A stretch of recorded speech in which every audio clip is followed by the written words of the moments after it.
सुप्रभात बच्चों।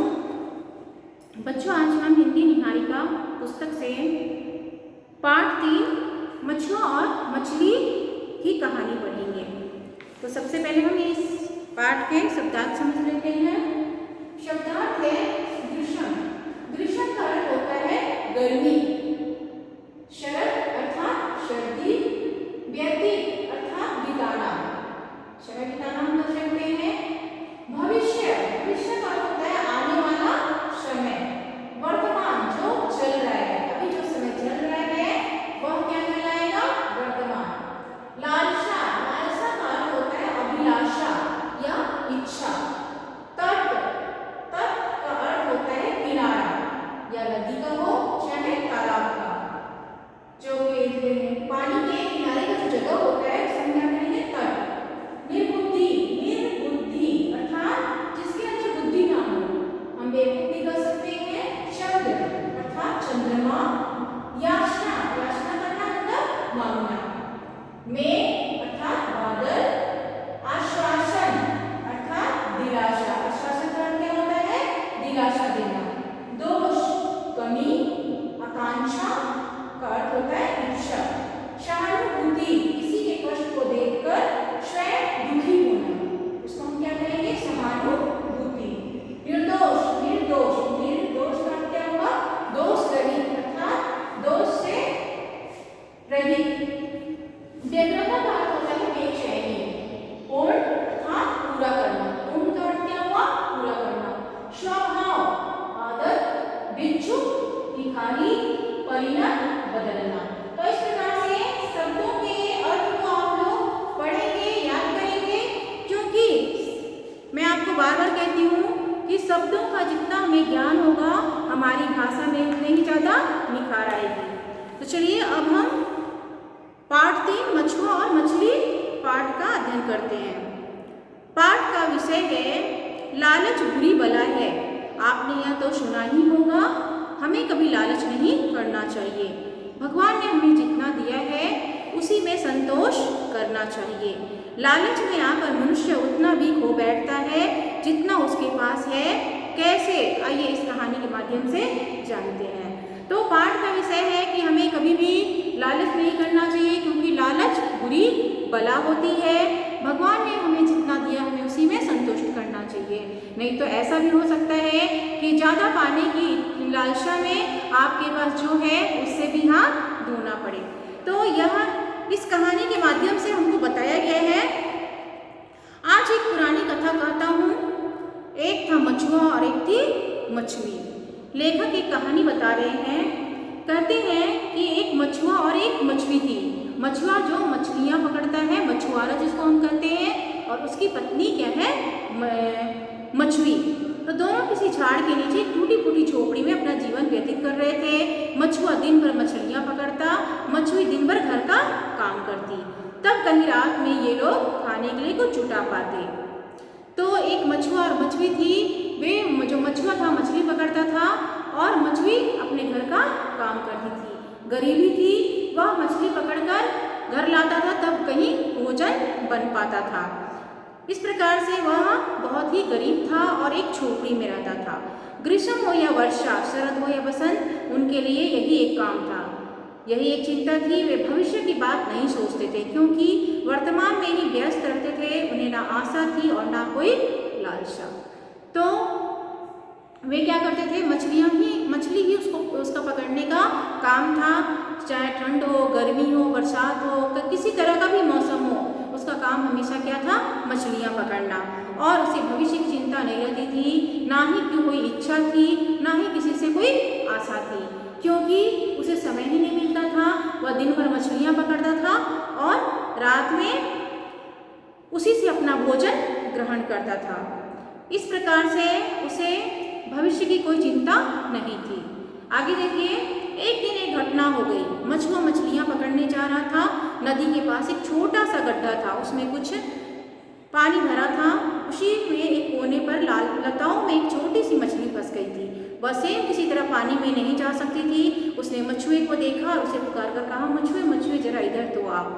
तो एक बार एक घटना घटती है कि मछुआ जब मछलियाँ पकड़ने जा रहा था तो नदी के पास एक छोटा सा गड्ढा था, उसमें जल भरा हुआ था और वहाँ लताओं में, झाड़ियों में एक मछली फंसी हुई थी।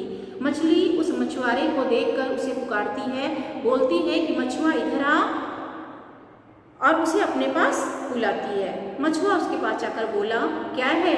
मछली ने कहा, मैं छोटी मछली हूँ, अभी अच्छी तरह तैरना नहीं जानती, इसी से यहाँ आकर फंस गई हूँ, मुझको किसी तरह यहाँ से निकाल कर पानी तक पहुँचा दो। मछली क्या कहती है? कहती है कि मैं छोटी मछली हूँ, अभी अच्छी तरह से तैरना नहीं जानती हूँ, मैं यहाँ फंस गई हूँ, मुझको यहाँ से निकाल कर तुम पानी में लेकर पहुँचा दो। मछुए ने नीचे उतरकर उसे लता से अलग कर दिया। मछली हंसती हुई पानी में तैरने लगी। फिर मछुआ क्या करता है?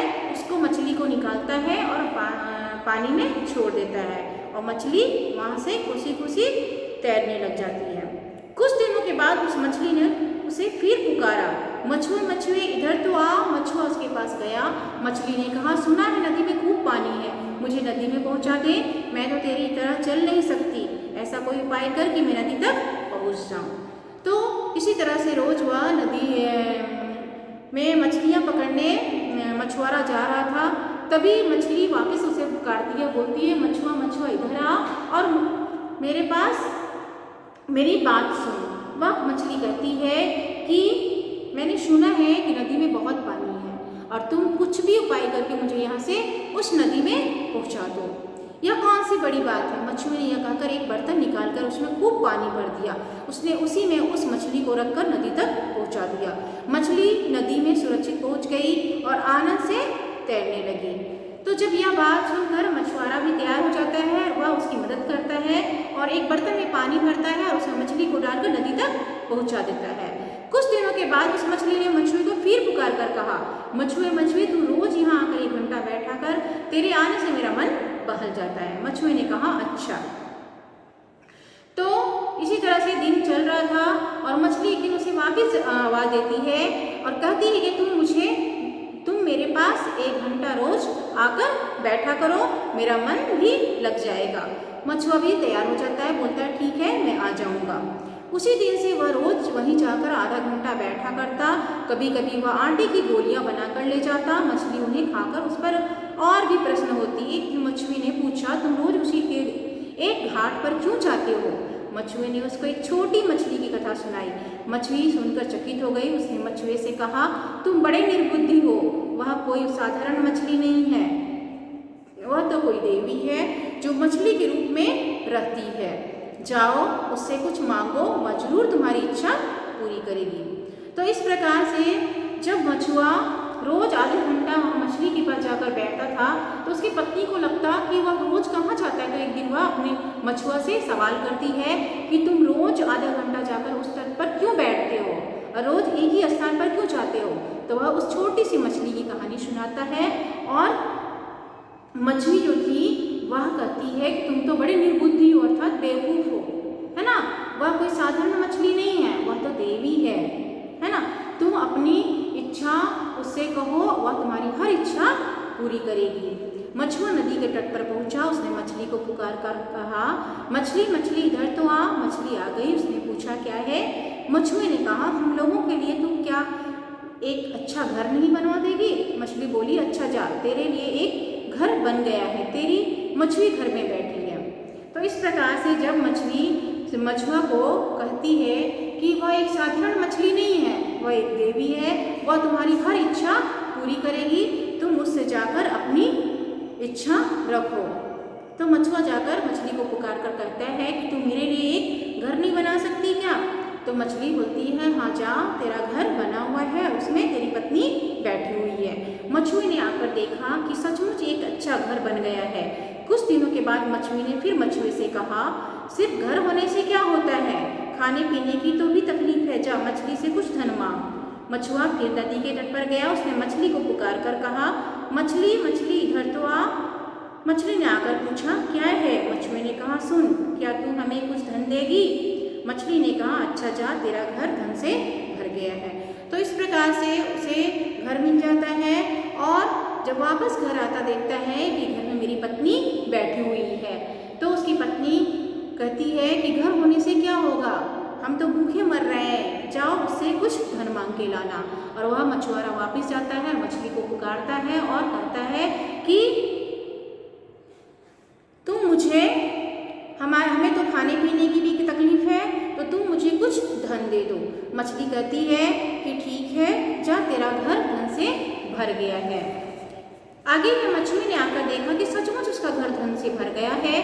कुछ दिनों के बाद मछुए ने फिर मछुए से कहा, इतने धन से क्या होगा, हमें तो राजकीय वैभव चाहिए। राजा की तरह एक महल हो, उसमें बाग हो, नौकर चाकर हो और राजकीय शक्ति हो। जा, मछली से यही मांग। और इस प्रकार से जो मछुआ की पत्नी थी, मछली उसे आगे लालच आने लग गया। वह कहती है कि जाकर मछली से और धन मांगो, और इससे क्या होगा, मुझे तो क्या चाहिए, राजकीय वैभव चाहिए, नौकर चाकर चाहिए, बाग बगीचे चाहिए और राजकीय शक्ति चाहिए। जाकर मछली से मांगो। मछली की बात सुनकर मछुआ कुछ हिचकिचाया। उसने कहा जो है वह बहुत है, परंतु मछली ने उसकी बात नहीं सुनी। उसने उसे मछली की दिव्य शक्ति देख ली थी। यही नहीं, एक बार जब वह मछली को आटे की गोलियां खिला रही थी तो मछली से उसे आश्वासन भी मिल गया था। इसी से उसने मछुए को हठपूर्वक भेजा। तो इस प्रकार से वह मछली जो थी पति को कहती है कि जाकर राजमहल उस मछली से जाकर मांगो और धन मांगो, लेकिन मछुआ हिचकिचाता है। वह कहता है कि जो हमें मिल गया है वही बहुत है, लेकिन मछली तैयार नहीं होती है और वह उसे वापस भेजती है।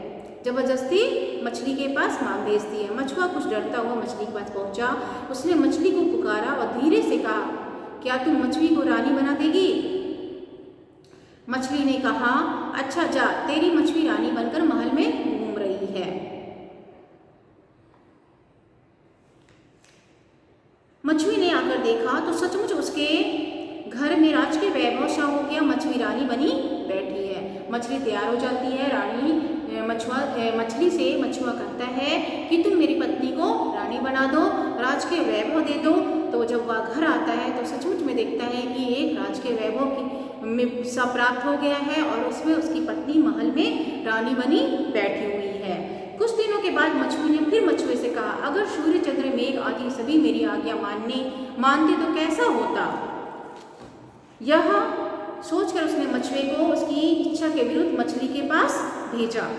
लेकिन बच्चों, इस तरह से जो मछली थी, मछुआ की पत्नी, उसे दिनों दिन और ज़्यादा लालच उसके दिल में पैदा होने लग गया और वह यहाँ तक सोचने लग गई कि सूर्य, चंद्रमा और मेघ को भी अपने वश में करना चाहती थी कि वह उसकी आज्ञा से सूर्य उगे और चंद्र दिखे।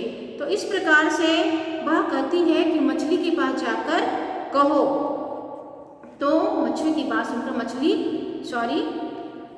कुछ दिनों के बाद मछली ने फिर से मछली से कहा, अगर सूर्य, चंद्रमा, मेघ आदि सभी मेरी आज्ञा मानते तो कैसा होता। यह सोचकर उसने मछली को इसकी इच्छा के विरुद्ध मछली के पास भेजा। जब वह मछुआ मछली के पास जाता है और अपनी पत्नी की बात कहता है तो वह मछली जो होती है वह रुष्ट हो जाती है। मछली की बात सुनकर मछली क्या हो जाती है, नाराज हो जाती है। कहती है, जा जा अपनी उसी झोपड़ी में रह।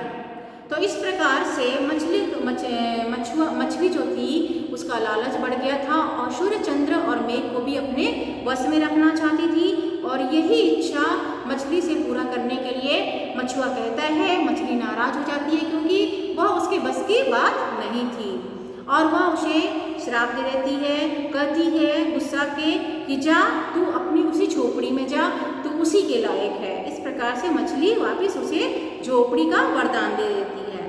मछुआ और मछली दोनों फिर अपनी उसी टूटी फूटी झोपड़ी में रहने लगे। यही कहानी का अंत हो जाता है। बच्चों, तो इस प्रकार से जब वह झोपड़ी बन जाता है तो मछुआ और मछली जो पहले की स्थिति थी वही स्थिति में वह अंत में पहुंच जाते हैं और यहीं से कहानी का अंत हो जाता है। उनकी जो लालच है उनको फिर वहीं पहुंचा देता जहाँ पे वो शुरुआत में थे। कहानी पुरानी है, इसकी एक बात भी सच नहीं है, लेकिन इसमें लोगों के मनोरथों की सच्ची कहानी है। आकांक्षाओं का कब अंत हुआ है, लेकिन मछली के भाग्य परिवर्तन पर कौन उसके साथ सहानुभूति प्रकट करेगा। यहाँ कवि कहते हैं कि कहानी तो पुरानी है, लेकिन एक बात सच है कि लोगों की मनोरथ, मन की जो इच्छा है, वह लोगों की जो आकांक्षाएं हैं वह कभी पूरी नहीं होती है, और उसकी लालसा, उसको मनोरथों को पूरा करने के लिए जो इच्छा होती है उसे उन आकांक्षाओं का कभी अंत नहीं होता है। उसकी जो लालसा है वह हमेशा बढ़ती ही रहती है। लेकिन मछुए के भाग्य परिवर्तन पर कौन उसके साथ सहानुभूति प्रकट करेगा। लेकिन जब मछुआरा वापिस अमीर होकर गरीबी में पहुंच गया तो उसके भाग्य पर कौन उसे सहारा देगा, उसके साथ कौन दुखी होगा।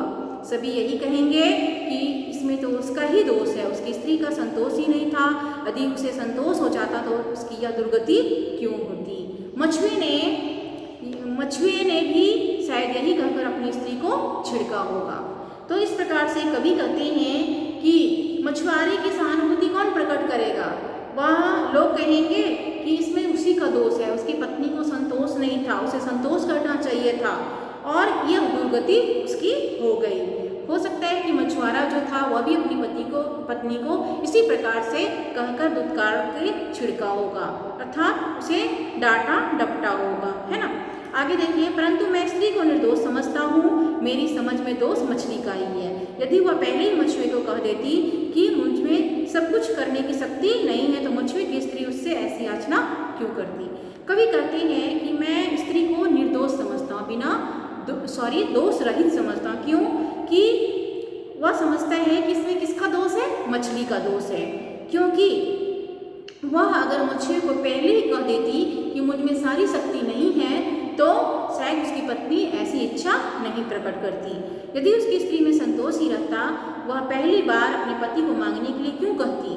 मछली ने पहले तो अपने वरदानों से यह बात प्रकट कर दिया कि वह सब कुछ कर सकती है, किंतु जब मछुए की स्त्री ने कुछ ऐसी याचना की तो उसकी शक्ति से बाहर थी। कवि कहते हैं कि मछली, अगर उसकी स्त्री जो मछुआरे की जो पत्नी थी, अगर उसके अंदर संतोष होता तो वह पहली इच्छा ही नहीं मांगती, है ना, और वह ऐसी याचना ही नहीं करती। लेकिन यहाँ पे मछली के अंदर वह शक्ति नहीं थी कि वह सूर्य, चंद्रमा और मेघ को भी वश में कर दे। तो जब उसके अंदर शक्ति नहीं थी तो उसने श्राप क्यों दिया, तब वह एक क्रुद्ध होकर श्राप दे बैठी। तो इस प्रकार का उसे श्राप नहीं देना चाहिए था, उसे पहले ही बता देना चाहिए था कि मेरे अंदर हर काम करने की शक्ति नहीं है। तो मछुआरा भी और मछुआरे की पत्नी जो है वह उससे ऐसी इच्छा प्रकट नहीं करती। वह भूल गई कि मछुए ने यदि उस समय उस पर दया न की होती तो शायद उसका अस्तित्व न रहता। कवि कहते हैं कि मछली जो है वह भूल गई कि उसका अस्तित्व आज किसके कारण है, उस मछुआरे की वजह से, क्योंकि उस मछुआरे ने ही उस लताओं में फंसी हुई मछली को निकाला था। अगर वह नहीं निकालता तो हो सकता है वह मर जाती, लेकिन आज जब अगर जीवित है तो मछुआरे की वजह से उसने उसे धन दिया था, घर दिया था, धन वैभव दिया था, तो उसे अचानक से ऐसा श्राप नहीं देना चाहिए था कि सारा धन उसका नष्ट हो जाए।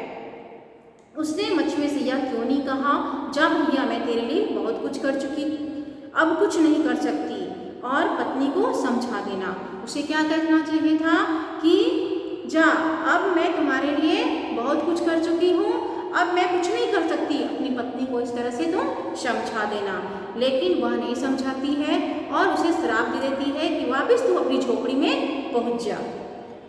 आगे है, हम सभी लोग अपने जीवन में यही भूल करते हैं। हम लोग अपने दोषों को छिपाकर दूसरों पर ही दोषारोपण करते हैं, दूसरों के कामों को महत्व न देकर अपने ही कामों को महत्व देते हैं। कवि कहते हैं कि लोग अपने जीवन में हमेशा इसी तरह की भूल करते हैं कि गलती तो हमारी होती है, अपने दोष को हम नहीं देखते हैं, दूसरों पे दोष निकालते हैं, दूसरों के दोष को ढूंढते हैं। तो सबसे पहले हमें क्या करना चाहिए, अपने दोष को ढूंढना चाहिए, अपने अंदर की जो कमी है उसे दूर करने का प्रयास करना चाहिए।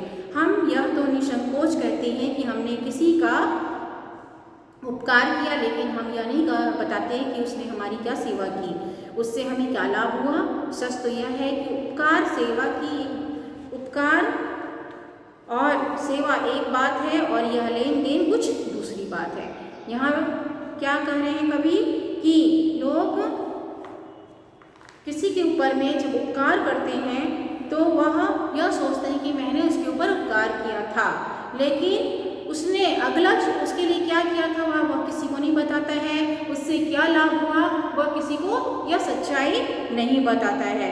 तो इस प्रकार से आगे देखिए, मछली की स्त्री ने जो कुछ किया वह ठीक ही किया था। सभी लोग जानते हैं कि जब कोई वस्तु अप्राप्य रहती है तभी तक उसके लिए बड़ी व्यग्रता रहती है। आगे है, मछली की स्त्री ने जो भी कुछ किया, कवि कहते हैं कि मछली की स्त्री ने जो भी कुछ किया वह ठीक ही किया। लोग जानते हैं कि जब कोई वस्तु अप्राप्य रहती है, जिसे हम मतलब प्राप्त नहीं कर सकते हैं, तभी तक उसके लिए बड़ी व्याग्रता रहती है, मतलब बेचैनी रहती है। ज्यों ही वह प्राप्त हो जाती है त्यों ही हमें उससे विरक्ति हो जाती है। जब वह चीज़ उसे मिल जाती है तो उससे वह क्या हो जाता है, अलग हो जाता है और हम किसी दूसरी वस्तु के लिए व्यग्र हो जाते हैं। एक इच्छा पूरी हुई कि नहीं कि दूसरी इच्छा हमारी जाग जाती है। मछली की स्त्री ने जो कुछ किया वह मनुष्य स्वभाव के अनुकूल किया, परंतु मछली ने जो कुछ किया वह अपनी देवी स्वभाव के विरुद्ध किया। यहाँ कवि कह रहे हैं कि जो मछली की स्त्री ने जो किया वह मनुष्य का स्वभाव ही ऐसा है। मनुष्य जो है हमेशा उसकी इच्छा कभी खत्म नहीं होती है, एक के बाद एक इच्छा बढ़ती रहती है। तो मनुष्य का स्वभाव ही ऐसा है। तो कवि कहते हैं कि इसमें मछुआरे की पत्नी का कोई दोष नहीं है, यह तो मनुष्य का स्वभाव है। लेकिन यहाँ मछली ने क्या किया, वह तो एक देवी थी, उसका स्वभाव के विरुद्ध उसने काम किया। उसे तो मछली पर दया करनी चाहिए थी, उसे उसके उपकार को तो ना भूलना चाहिए था। राजा बनाने के बाद उसे एकदम भिक्षुक बना दिया, कभी उचित नहीं कहा जा सकता। तो इस प्रकार से देवी स्वभाव मछली का था, लेकिन उसने अपने स्वभाव के विरुद्ध काम किया, उसे अचानक से भिक्षुक बना दिया, है ना, राजा से भिक्षुक बना दिया। उसे ऐसा नहीं करना चाहिए था, कवि यही कह रहे हैं। आगे देखिए, यदि मैं मछुआ होता तो उससे कहता, देवी मैंने तुम्हें जब जल में छोड़ा था तब मैंने यह नहीं सोचा था कि तुम मुझे राजा नहीं बनाओगी। मैंने तो वह काम निस्वार्थ भाव से किया था। अपनी स्त्री के कहने से तुमको देवी समझकर मैंने याचना की, तुमने भी मेरी याचना स्वीकार की। कवि कहते हैं कि अगर मैं होता, है ना, मैं मछुआरी की जगह होता तो मैं उससे कहता कि देवी मैंने तुम्हें जल में छोड़ा था, मैंने तुम्हारी जान बचाई थी। अगर मैं तुम्हारी जान नहीं बचाता तो तुम कैसे जीवित रहती, है ना, और तुम मुझे राजा बनाओगी यह तो मैंने सोचा भी नहीं था। यह सोचकर मैंने तुम्हारी जान नहीं बचाई थी, हाँ, तो मैंने तो अपने निस्वार्थ भाव से तुम्हारी जान बचाई थी। मुझे नहीं पता था कि तुम एक देवी हो और तुम हमारी इच्छा पूरी कर सकती हो। मैंने तो अपनी पत्नी के कहने पर तुमको देवी समझा और तुमसे याचना की, मतलब मांग की। तुमने भी मेरी याचना स्वीकार की, लेकिन तुमने क्या मेरी स्त्री के हृदय में अभिलाषा नहीं पैदा कर दी? क्या तुमने उसके मन में यह आशा नहीं पैदा कर दी कि तुम उसके लिए सब कुछ कर सकती हो? कहते हैं कि यह तो जो भी लालच बढ़ा वह तुम्हारे ही कारण हुआ, क्योंकि तुमने ही मेरी पत्नी के अंदर लालच पैदा किया। क्योंकि जब मैं पहली बार तुम्हारे पास गया, अपनी इच्छा रखा तुम्हारे पास, तो तुमने मेरी इच्छा पूरी कर दी। तभी मेरी पत्नी के मन में लालच आ गया और वह अगली इच्छा पूरी करने की जिद करने लग गई, और वह भी तुमने पूरी की, तीसरी जिद भी पूरी की, और इस तरह से उसका लालच बढ़ता गया। वह तो पहले अपनी स्थिति में संतुष्ट थी, लेकिन ये सारा तुम्हारे कारण ही हुआ। और लेकिन मेरी पत्नी तो पहले जैसी स्थिति थी उसमें ही खुश थी, लेकिन आज जो स्थिति हो गई है उसका कारण तुम ही हो। आगे देखिए, तुम्हारे ही कारण उसके मन में और कई अभिलाषाएं उत्पन्न हुई, तुमने उनको भी पूर्ण किया, उसे तुम्हारी शक्ति पर विश्वास हो गया, तभी तो उसने ऐसी इच्छा प्रकट कर दी जो तुम्हारे लिए असंभव थी। तुमने जो कुछ किया था उस सबको इसी अपराध के कारण कैसे वापस ले लिया? तुम्हारे वरदान का अंत अभिशाप में कैसे परिणत हो गया? तुम्हें मेरी और मेरी स्त्री की स्थिति पर विचार कर काम करना चाहिए था। तुम भले ही देवी हो, परंतु तुम में त्याग नहीं है, प्रेम नहीं है, उपकार की भावना नहीं है, क्षमा नहीं है, दया नहीं है। कवि कहते हैं कि अगर वह मछुआरे की जगह अगर वह होता तो उससे वह क्या कहता कि तुम तो देवी हो, तुम अपने के विरुद्ध काम की हो, और मेरी पत्नी के हृदय में लालच किसने पैदा किया? तुमने किया। और तुम्हारे ही कारण मेरी पत्नी लालची बनी, और अंत में तुमने क्या किया? मुझे राजा से इच्छुक बना दिया। तुमने अचानक से मुझे अभिशाप दे दिया और मुझे उसी स्थिति पर पहुंचा दिया जहां मैं पहले था। तुम्हें मेरी पत्नी तुम्हें क्या करना चाहिए था? मेरी पत्नी की स्थिति पर विचार करना चाहिए था, लेकिन तुमने ऐसा नहीं किया। तुम तो देवी हो, तुम में तो त्याग नहीं है, प्रेम नहीं है, उपकार करने की भावना नहीं है, क्षमा करने की शक्ति नहीं है, दया करने की भी शक्ति नहीं है। तो इसमें सारा दोष किसका है? तुम्हारा ही है। तो बच्चों, मैं इस कहानी के माध्यम से आपको भी यही कहना चाहती हूँ, इस कहानी के माध्यम से भी हमें यही शिक्षा मिलती है कि हमें लालच कभी नहीं करना चाहिए, क्योंकि लालच करने के चक्कर में हमारे जो पास पहले से पड़ा हुआ है वह भी हो सकता है।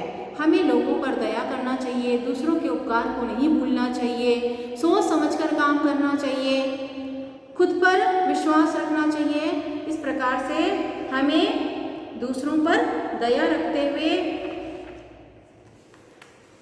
रखना चाहिए, लालच कभी नहीं करना चाहिए। यही हमें इस कहानी से शिक्षा मिलती है। धन्यवाद।